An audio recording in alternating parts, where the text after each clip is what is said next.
Hey. Hey, I am so sorry. I apologize. Um, I had some technical difficulties, as you can tell if you're with me right now. Um, and my Ethernet and some other stuff. But whatever the case is, I apologize. We were to go live at 7:30, and it didn't go out, and some other things. But I'm just gonna go ahead and get into it. My name is Antonio Alicina. I am the host of Masculine Militia. Today, I wanted to talk about abortion and the Supreme Court and some other things. Some other things. So hopefully, you are still with me, and we'll get into it. I'm a little frazzled. I had my plan all planned out on how I was going to do it and everything, but I'm still going to go at it. I'm still going to go at it. Um, One of the things that I wanted to do is I wanted to talk about abortion in a few ways. The Supreme Court overturned Roe versus Wade, and the issue for a lot of women is body autonomy. Like, this is my body, I can do what I want, you know. And you have those who say you can do what you want with your body, but when you have a life in it, then it's just not you. It's like you have a life growing in it. But then you have others who are saying, well, as far as they're concerned, this is a thing. And it's not a life. And abortion has been an emotional issue. It's been an emotional issue, But there are a lot of things I think that women, particularly Black women, don't understand or may not understand about abortion. All right. So what I'm gonna do is I'm not gonna waste a lot or talk a lot about anything right now. I'm just gonna move into my what I want to say and how I want to get to it, because as far as I'm concerned, I don't really want to give my personal opinion on it. But I do want to lay out a few things. One, I'm not talking down or thinking down on any woman who has had an abortion or who has considered that. I'm not an angel. I'm not God. At least I'm not the judge of anybody. I want to just see this in a practical way. All right. When women have said that it's an issue of choice, and I can agree it is an issue of choice. So I guess I will be giving my personal opinion in some way. I can agree it is an issue of choice. Is there some responsibility that the person getting pregnant and the person helping to make that pregnant, meaning the man, is there some responsibility for getting pregnant that comes on the person, on the people involved? It's just responsibility. That's all I'm talking about. Choice, if we can choose better who we getting pregnant with, who we're making pregnant, I'll use the word making pregnant. If we can make a choice, it's like choose who you getting pregnant by. Nobody wants to talk about that. Nobody wants to talk about that. But that's not the only issue. Because, of course, we don't all make the best choices. But generally, I grew up being told that When you make a choice, you got to live with it. My mother had me when she was 16 years old. I'm glad she didn't abort me. Everybody doesn't seem to have that thought. Because as far as people are concerned, abortion is about convenience. That's what it seems like. Abortion is about convenience. This is inconvenient. It's inconvenient to my life, either the path I want to take, or is inconvenient for my economic and financial status right now, or is inconvenient and I just don't want to do it, period. That's what abortion has been about, it seems. Now, I could be wrong. Is that what abortion has been about? At least today, at least to who I call the modern feminist. It's not simply about your right over your body. Because you do have another life growing inside of you. A stage of life, whatever the stage is that you and I once was. But that's that issue. The issue of abortion for this country is political. If you look at the liberals and the Democrats, they have their belief on what should happen in the right to get an abortion, the right to terminate a pregnancy. If you have conservatives, they have their most conservatives, the vast majority of them are pro-life. You do not have a choice to terminate a pregnancy. With some, it's at any time of your pregnancy. With others, there's an exception. Rape, incest. For others, there are no exceptions. You can't get an abortion. Don't think about getting an abortion. It ain't happening. Liberals, you should be able to get an abortion. Really, there's some that say at any time, up to 9 months. The baby can be crowning, as far as they're concerned, it seems. And they'll be like, well, yeah, you can get an abortion.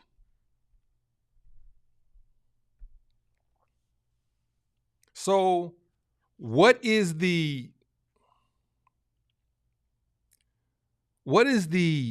rationale behind both sides? See, my thinking is Republicans and Democrats, liberals and conservatives are just two wings, one side and the other on the same bird. When it comes to the issue of abortion, I think the same way. Because white supremacy is still at the root of it. I know. Not white supremacy. Okay. The root of abortions, the root of a woman getting an abortion, the root of abortion becoming law. On one side, the focus was on people of color getting abortions. On the other side, the fact that white women get abortions is a problem. They don't want white women getting abortions. They don't mind, and they definitely have encouraged black women to get abortions. This is the root of abortions. This is the root of this, the main culprit of this drama, Planned Parenthood. Check this out. You know who this is? Hold on. Hold up. Okay. You know who that woman is right there?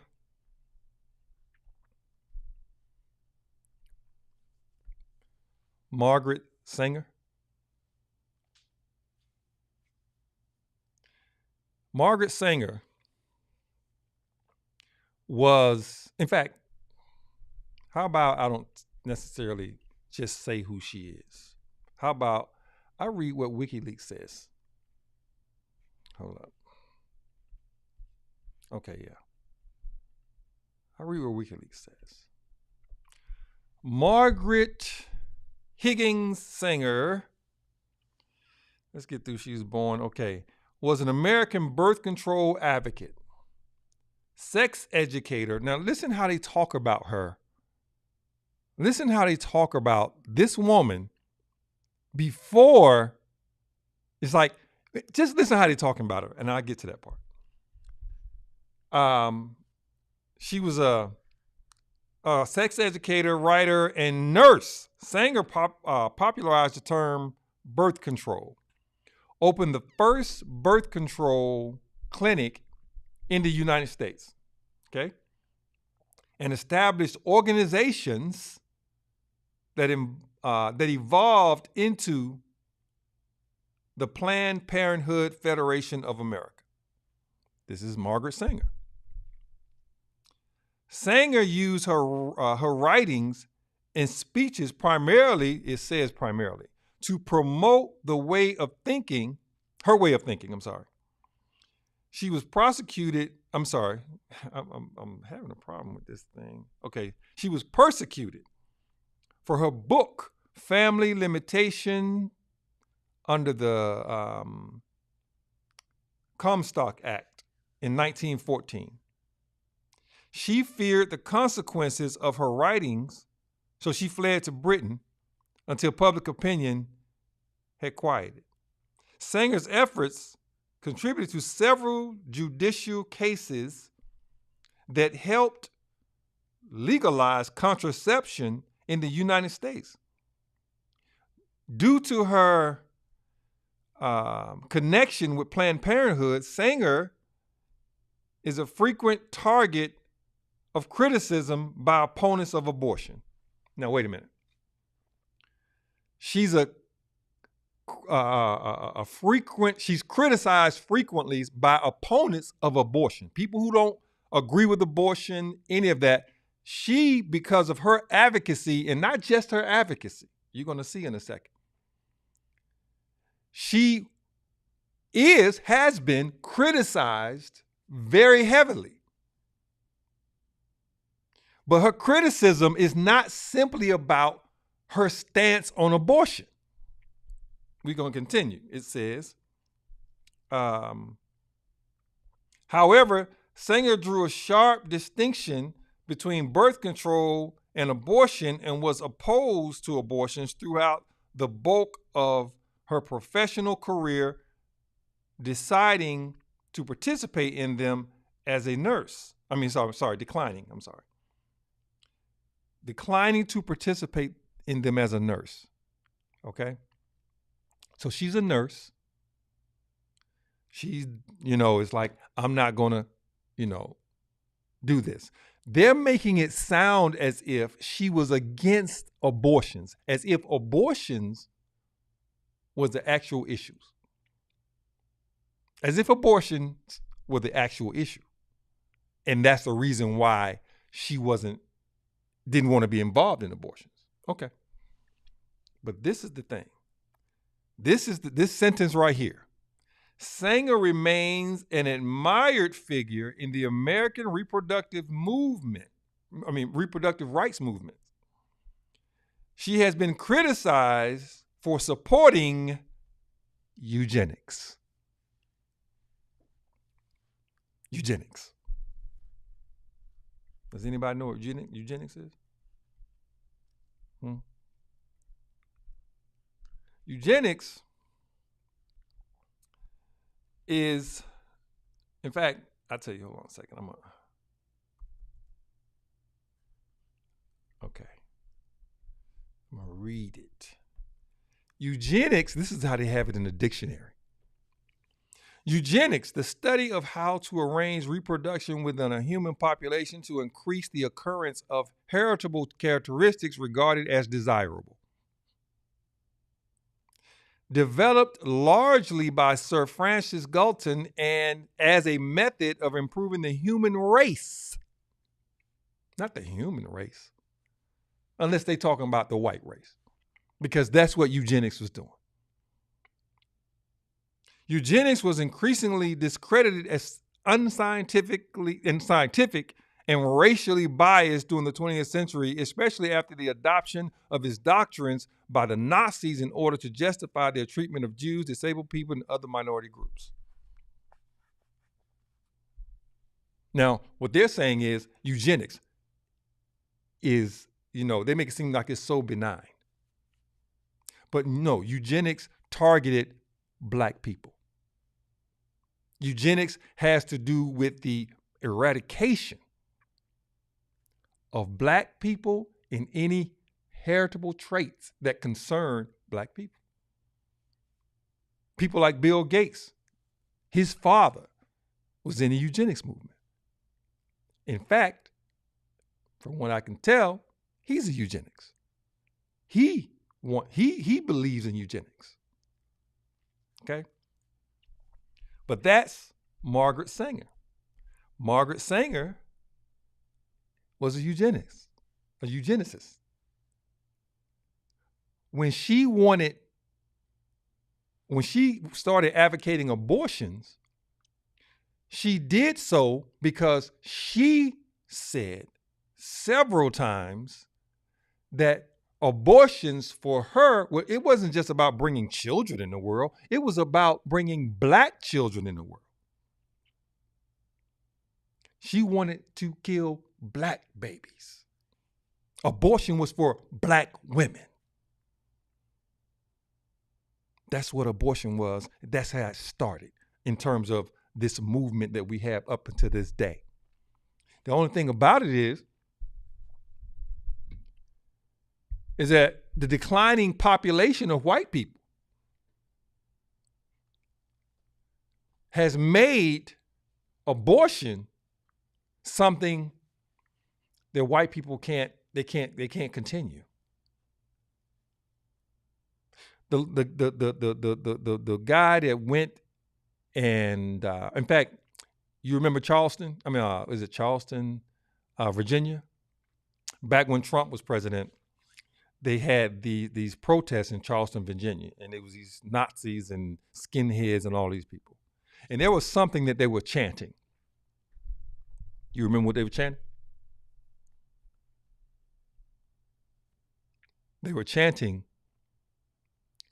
"They will not replace us. They will not replace us." The dude, the 18-year-old white supremacist that went to the grocery store in Buffalo, New York 2 months ago, what was he saying in his manifesto? What was he saying out of his mouth? They will not replace us. They will not replace us. Because the issue of population, the issue that white people were going to be in America replaced by Black and brown people, that we will actually breed them out of existence. Breed them out of existence. That is an institutional issue, mindset. They have in their mentality that they cannot allow the population to turn where they are now the minority. They're saying, no, we can't do that. We can't do that. They will not replace us. This is a white supremacist refrain. And what they're talking about is they're talking about black and brown people. And they're willing to do anything to survive. Our good sister, Frances Cress Welsing, she wrote a book titled The ISIS Papers. In her book, her writings, she says, and it remains true, that white people have a natural ingrained fear of genetic annihilation. They have a fear of genetic annihilation. And that genetic annihilation comes from the genes of the black man and woman. So in every institution under the system of governance of Caucasian people worldwide, every part of the society, the institutions, at the root of it is white survival. And in their eyes, they have to destroy black and brown people or oppress them in such a way that they won't be able to overtake them. It is ingrained in their institutions. I don't care what institution you go to, labor, law, jurisprudence, education, politics, religion, all of it. So abortion, for them, was a tool, or is a tool, to assist them with the eradication. They'll never do it, but they want to put a dent or at least slow us down from overtaking them. This is not a new thing. They have been on this journey for centuries. Everywhere in the world is populated by black and brown people. And white people, as we call them, are the minority. So Margaret Sanger, they want to say now she has some defenders. She has some defenders. Her defenders say, that's not true. She didn't mean it like that or something.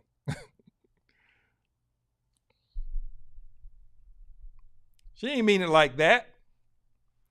Racist quote debunked as Planned Parenthood history comes under scrutiny online. Yeah. You can go and get her books yourself. You can go see the speeches that she had with the KKK. She was joining them in their desire to eradicate black, brown lives. That is at the root of Planned Parenthood. I mean, you don't have to like it. You don't have to believe me.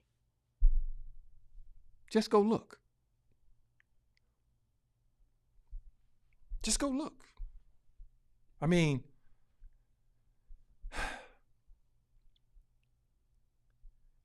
if you look right now, black women, check this out. Before I go any further, that philosophy has been embodied in the politically and culturally in America by white people. even what some people think of as liberals, liberal white people. I don't mean I don't mean like every single white person. I don't mean that. But I do mean that it is an institutional belief that they don't want to be ruled by nobody else. They understand rulership.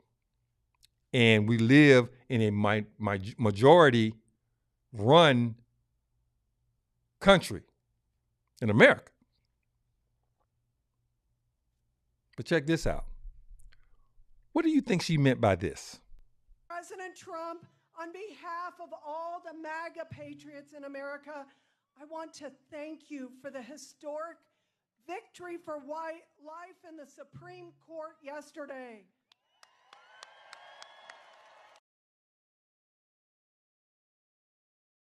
President Trump, on behalf of all the MAGA patriots in America, I want to thank you for the historic victory for white life in the Supreme Court yesterday.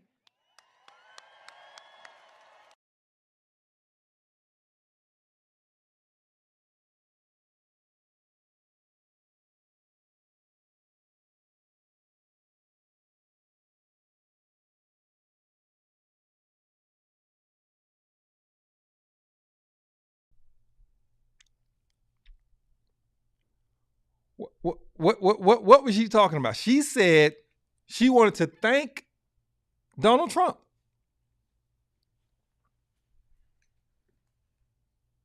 for saving, through the victory in the Supreme Court, white lives. Because that's the issue. They want to make her seem like an extremist on one side. She's not. She's blatant, just like Trump.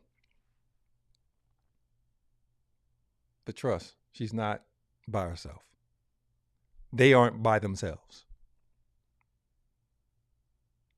It is a victory for white lives. Why? Because white women started, white women, because of white population decline, and they're already behind, they can't afford to be not giving birth, according to how it's seen by white, by white rulers, by the rulers. They're saying we can't afford to not have babies. We gotta have babies. We cannot afford to do that. Check this out. I want you to, I got this from a brother on YouTube. I've seen this woman before, but you know Jane Elliott, right? See what she's saying about that. If you don't understand the destruction of Planned Parenthood offices, and you don't understand the wall that we're going to build on the southern border of the United States, you haven't read the book, The Birth Dearth by Ben Wattenberg. Ben Wattenberg was a brilliant Jewish man who was a member of the American Enterprise Institute. And he wrote a book, the first paragraph of which says, the main problem confronting the United States today is there aren't enough white babies being born in this country. He was an advisor to presidents of the United States. He wrote the book in 1987. He says if we don't change this and change it rapidly, white people will lose their numerical majority in this country, and this will no longer be a white man's land. Now, I'm not misrepresenting this. I'm telling you almost exactly what he says. He says there are three things we can do to solve this. Number one, we could pay women to have babies, as they have been doing in Western European nations for years. Then he says, and these are his words, not mine, unfortunately, we would have to pay women of all colors to have babies, so we don't want to do that. He says the second thing we could do is increase the number of legal immigrants that are allowed into this country every year. Then once again he says, unfortunately, the vast majority of those wanting to come to this country today are people of color, so we don't want to do that. The third thing he says, and women had better pay attention to this, 60% of the fetuses that are aborted every year are white. If we could keep that 60% alive, that would solve our birth dearth. Does that sound like racism to you?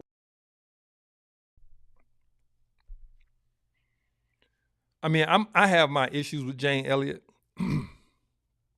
I do. I have my issues with her. But that's not that isn't one. That isn't one. There are several books that have been written. And it's just that I'm not going over all of those things in this podcast, of course. But there are several books that have been written, that are being written about the decline. See, these are the words that are used. The decline of Western civilization. Those are almost like code words to say. The decline of Western civilization is saying the decline of white rule. The decline of Western civilization is to say there's a decline in the grip of white rule around the world or in the society. And then they'll say things like, there are these social ills that are eating at it, as if the social ills that are eating at whites, according to them, Western civilization, as if those social ills are antithetical to Western civilization. Like Western civilization is so pristine, and then you have these other things coming from these other people that's eroding it. This is how they frame it.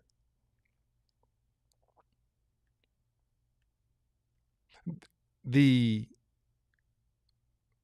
Western civilization and the decline of Western civilization is tied to, in what they're really saying,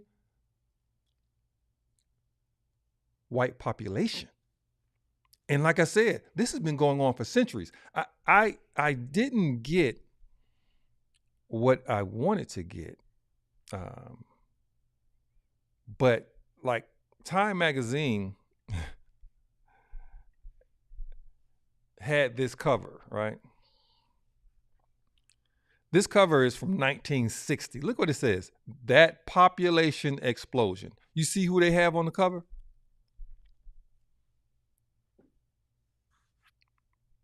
All these people of color with children. All these people of color with children. And then they got that one white woman over there surrounded by all these other. See, it's like she's alone. And these other people of color are drowning her out.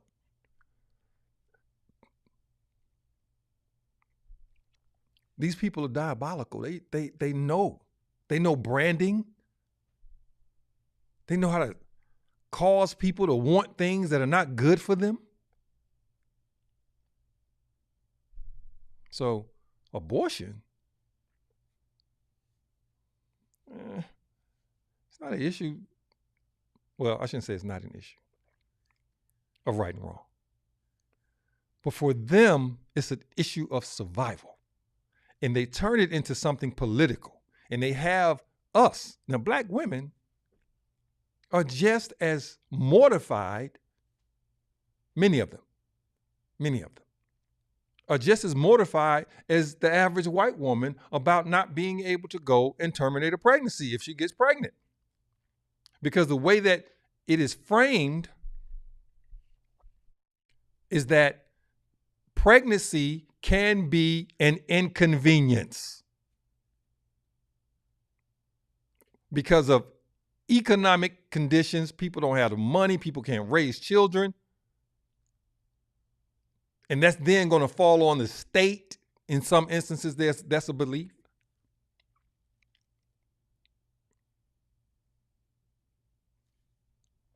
So there are a lot of black women saying, that's messed up my body. It's just 9 white men or whatever the hell. Oh my. Sorry.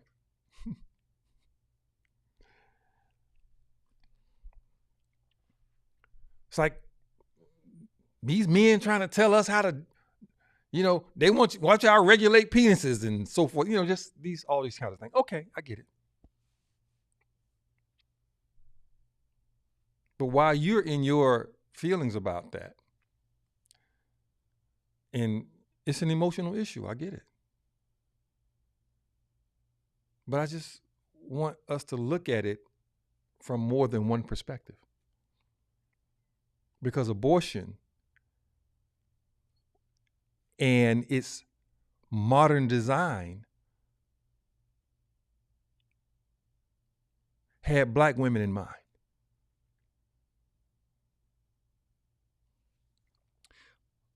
There is this war, some call it the war on women, but it's not, in my view, it's not what you think. I don't think there's a war on white women. No, not generally. I don't. I think all of them are at war with black women. But so many black women don't see it like that because they see other women, like in the case with abortion, as some kind of comrade.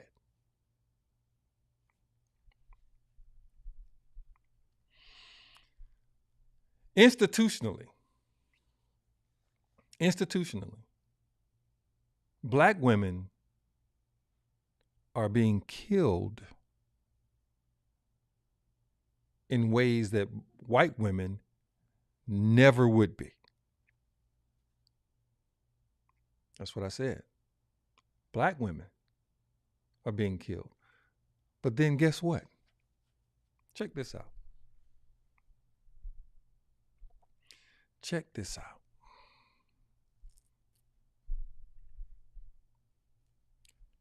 U.S. birth rates rise for the first time since 2014. Black women saw drop.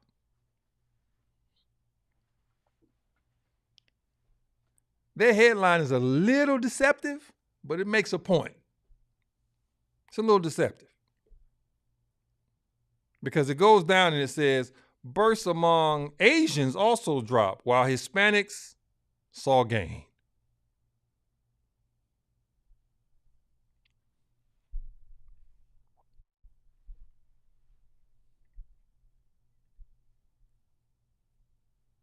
While black women, their births went down. Their births are going down. You don't think that's on purpose, huh?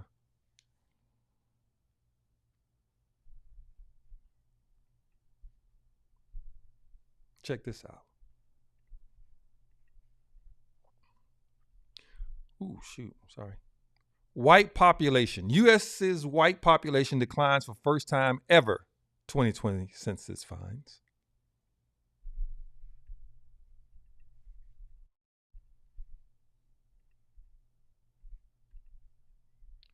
White population declines for first time in U.S. history, new census expected to say. This is an expected census. This is before the census even came out.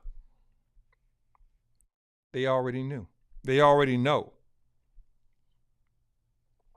But this is the question right here that the Supreme Court has already answered.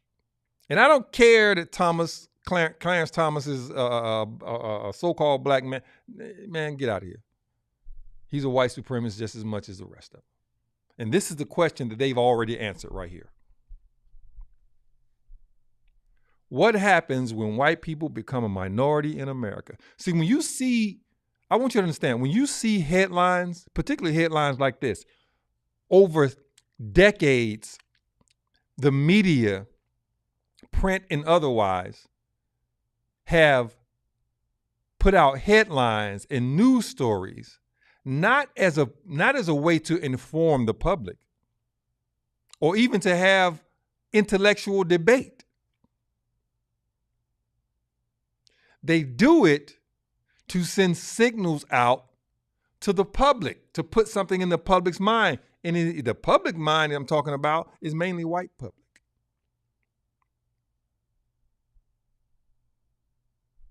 What happens when white people become a minority in America? Other minority societies offer positive examples and cautionary tales. Yeah, whatever. See, the cautionary tales part, that's the part that that's the part that gets caught on.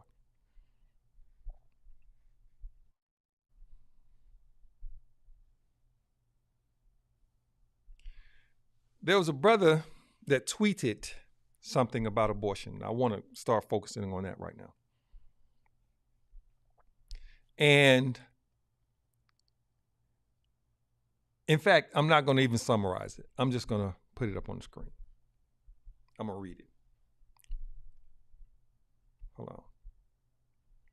Planned Parenthood was originally called the Negro Project, founded by Margaret Sanger, a white supremacist eugenicist who believed black babies needed to be killed to preserve the white race. Remember the video I just showed you with the congresswoman up there thanking Trump? See, this type of mind is what they have. This is what they believe. And guess what? I'm going to tell you something. I think white people should be afraid. I know. I think they should be scared. Because we will breed them out of existence. That is the nature of things. And they are afraid. It's what they do that's horrific, but they've done, man, this has been who they are since they've been on the planet. So when it comes to this, Planned Parenthood was originally called the Negro Project, founded by Margaret Sanger, a white supremacist eugenicist who believed black babies needed to be killed to preserve the white race. This is what they believe. I don't care how cool, I forgot the lady's name, whose mother was once the governor of Texas, who heads Planned Parenthood. I don't care anything about that. I don't care how nice they talk. I don't care anything about that. When you know how people are, when you know what they think, you don't get caught up into how they present themselves. Because you know. The Roe versus Wade ruling was a continuation of that program. Yes. I read the opinion of the Supreme Court. I've been reading it all day.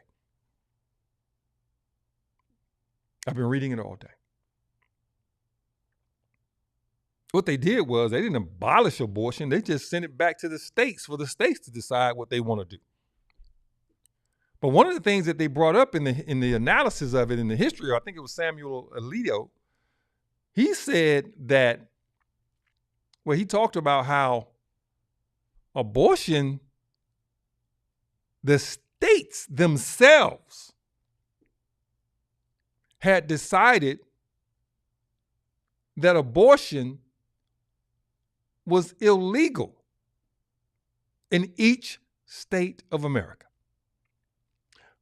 By the time the 14th Amendment had been ratified, 2/3 of the states had already said, we think abortion is, and you shouldn't have an abortion.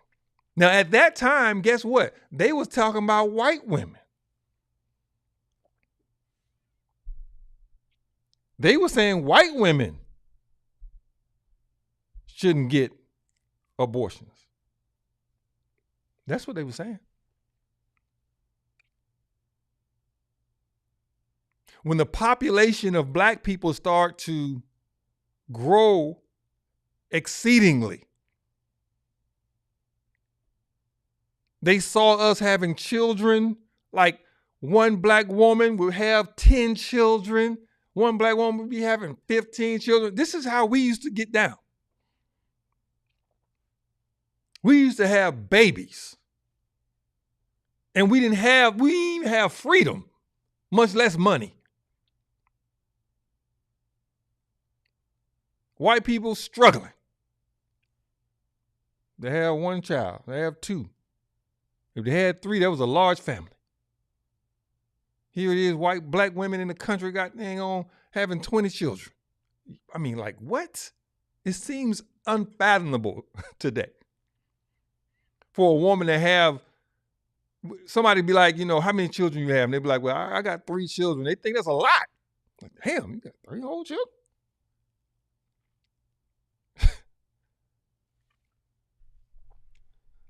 So even before Roe versus Wade was even the Supreme Court didn't even have a basis at the time Roe versus Wade was ruled to be constitutional, that abortions were constitutional.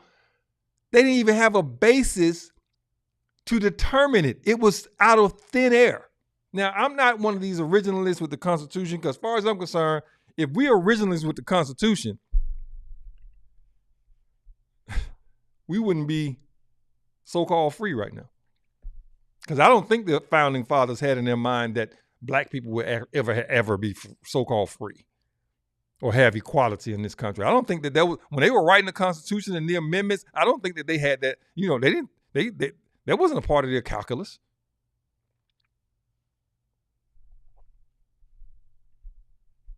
He goes on to say, when speaking to the KKK, she, Margaret Sanger, gave a eugenics approach to breeding for the gradual suppression, elimination, and eventual extinction of defective stock. Those human weeds which threaten the blooming of the finest flowers of American civilization. That was is in her autobiography.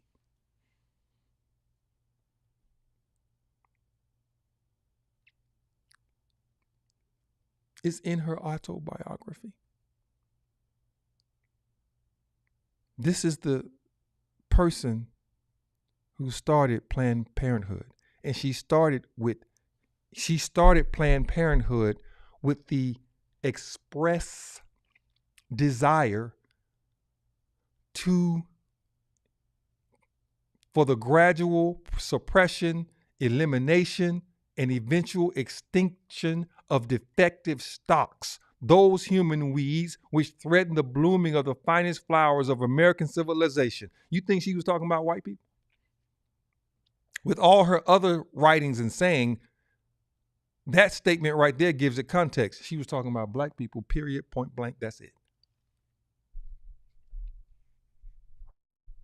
Period, point blank, that's it. In a 1939 letter, now I have looked up this stuff, but the brother just put it in the words that were good for me to show. In a 1939 letter to Dr. C.J. Gamble, Sanger urged him to get over his reluctance to hire a full-time Negro physician. Check it. As the colored Negroes can get closer to their own members and more or less lay their cards on the table, which means their ignorance, superstitions, and doubt.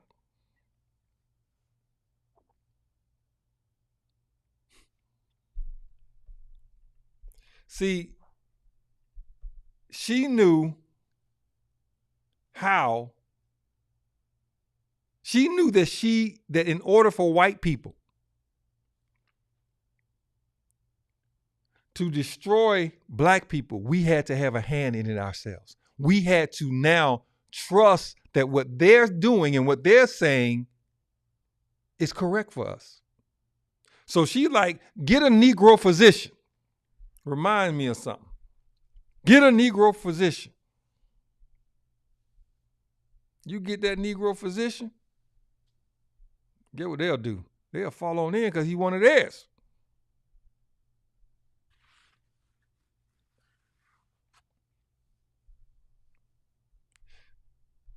But what happens is people are saying, like I said, she said, get a Negro doctor. Yeah. Remind me of something just recently. It reminds me of something just recently. And I was saying this at the time, like others were. It's like when it comes to abortion, you want is your body, your choice. Right? Right? Correct? Okay. Your body, your choice when it comes to abortion. There was some things going on in the last couple of years where people were saying you are mandated to get the jab, but people didn't see it as your body, your choice, because they're saying, no, because if you don't get it, people can die. And it was just so nonsensical. It was just so nonsensical. If you don't get it, then you can give it to somebody else.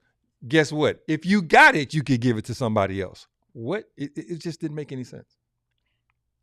But people made it make sense. People just, we made it make sense. Square, peg, round, hole. They say, we won't get the jab. Freedom of choice. That's what they said. We ain't gonna get it. They said, listen, no. Look what the lady got over here on this slide right here. She got my body, my choice. It's at a vax. Damn it. It's at a V March protest. She said she called her own shots. That's what they say. In that slide, my body, my choice.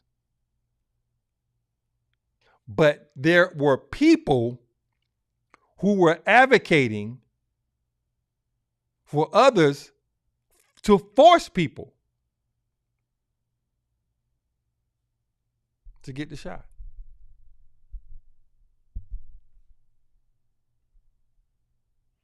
To force people to get the shot.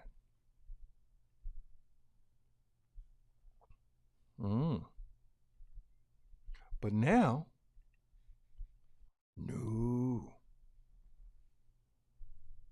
Don't do it. What did he say? V mandates, jab mandates violate body autonomy. Now, I don't know if this is a conservative guy or not. It could be a liberal who's saying this, right? Other sign over there says, my choice, body choice. Everybody's about body choice then. Well, not everybody. Because there were some people on the other side who were like, nah, you should get it. You need to get it. If you don't, something wrong. Y'all don't believe in science. All this stuff. All this stuff. Now, what do you think this is? Oh, you know what that is, don't you? Yeah, these people here, see, they pro-life. How about here? No uterus, no opinions. They say you ain't got no uterus. You ain't got nothing to say about what comes in and up out of it. Well, that's a hell of an opinion, really. Because if a doctor were to take your uterus out without your permission, what you gonna do about it? If your doctor took your ovaries out doing a procedure and he wasn't supposed to do that, what would you do about it? how would you redress that grievance? More than likely, you're going to sue him. I mean, if nothing else happens to the cat, you're going to more than likely sue him. So somebody has some say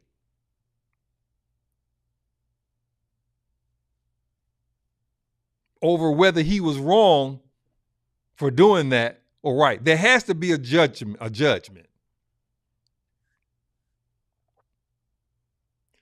To say that it's just about your uterus is not. There's another life that's involved. Can we talk about that? Can we talk about the life that's growing inside of you? And like I said, listen to me carefully. I'm not saying I'm not even saying I'm against or for abortions. And the reason I'm saying that is because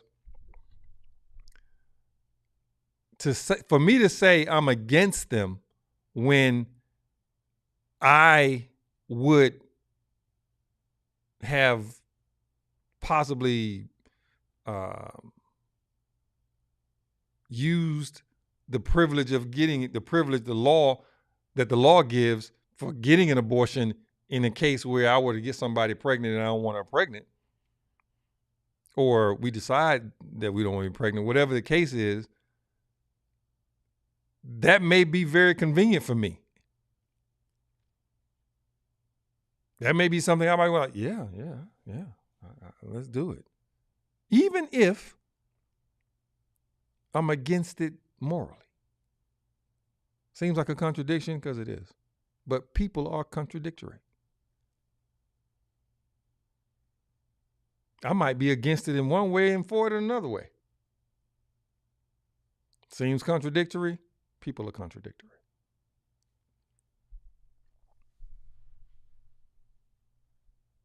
The thing that I want, and I'm going to wrap this up because I want Black women, and here again, I apologize for the lateness of what, of coming on. I had some technical difficulties. And honestly, it's kind of throwing me off a little bit. And so I was, but I apologize. The next live, next Sunday at 7:30 on YouTube, it'll be better. I know what went wrong today as far as my connection is concerned. But what I want to do is I want Black women in particularly to understand something.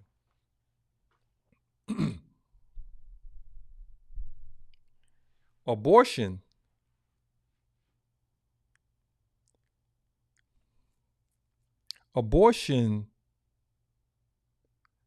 as we understand it today is a weapon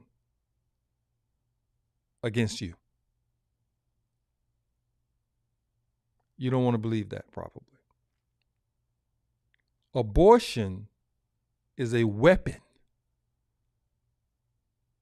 It's like giving you a gun and convincing you to put the gun to your head and pull the trigger. Because somehow you're going to get rid of a headache.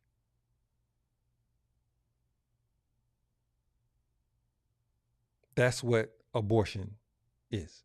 I understand there are different factors involved, but the vast majority of the factors that are involved have to do with this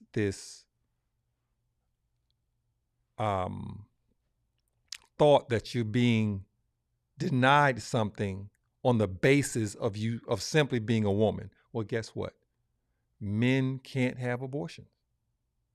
But if you want to equalize it or something and say, well, men should get, what do you call those things? When you get your testicles clipped, a man, men should get that instead of having women get abortions. Instead of denying women abortions. There are a couple of things involved with that. When you are pregnant, you have another life inside of you. That's the other factor. It's not just simply about the man having sperm, but when you are pregnant, there's another life there. I get it. And I'm sure anyone that's listening to this, anyone that will listen to this, may not get it. Okay. Or maybe I'm not getting it. But that's where I would hope someone would help me get it.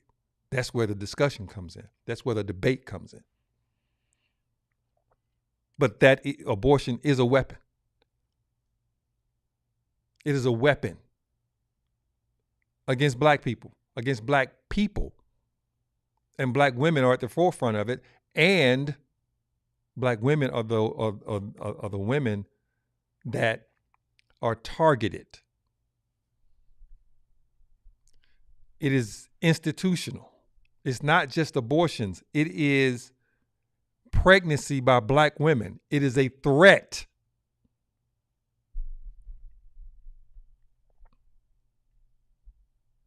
Pregnant people of color. Let me say pregnant women. Pregnant people of color. More likely to get procedures they didn't consent to, study finds. What?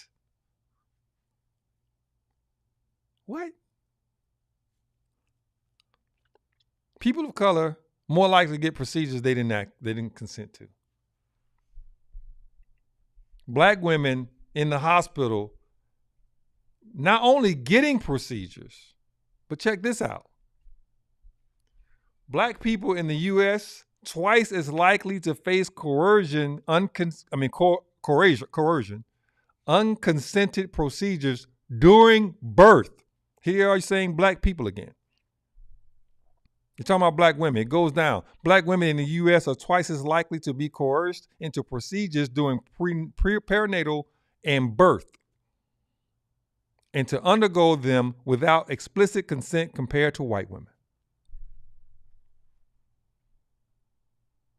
It is a pregnant black woman.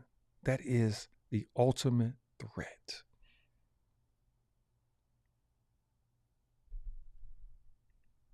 Not just a black woman. A pregnant black woman. A pregnant black woman. Black women also, black and brown women, according to the CDC, get more abortions than anybody. That's what they said. I thought I had it somewhere, and I don't know what I did with it. Black and brown women get more abortions than white women. But because white people's population is in decline as it is, they can't afford white women to get abortions, period. But abortions is not simply about your body autonomy. I wish somebody would explain it to me.